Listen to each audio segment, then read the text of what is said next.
իր անունը Պապ ա եղել, ծննդյան օրվանից Պապ։ Պապ։ Հա, այդ միակ անունն է, որ պատմության մեջ կա։ Կարծում եմ անգլերեն կլինի Պապ, ուղղակի Պապ։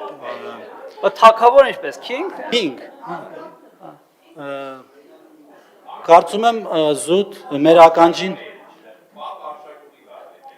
Չէ, Արշակունի, հա, Արշակունիա, բայց իր անվանումը տենց չի, նախագծով Պապ թագավորի անվան, այսինքն լելիա Պապ թագավորի, ինչ վերաբերում այդ երկրորդ մասին,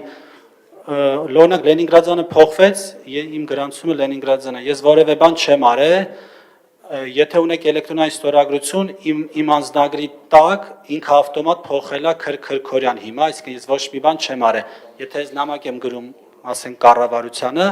իր request-ով ինքը միանգամից ավտոմատ փոխել է այդ անունը։ Ինչ մնում է սեփականության վկայականին, դրա փոխելու կարիք չկա, միջև որ նոր գործարք արվի, ասենք առուվաճառքի կամ ինչի հետ կապված, այսինքն ըստ էության ոչ ֆինանսական, ոչ այլ ձևի պարտավորություններ Ամիրյան փողոցի վրայի բնակիչները չունեն անելու հետ կապված։ Քաղաքապետարանը կփոխի, չգիտեմ, այդ անվանումները փողոցների վրա, իսկ մնացած տեղերը ինքը ավտոմատ փոխվում է էլեկտրոնային հարթակում։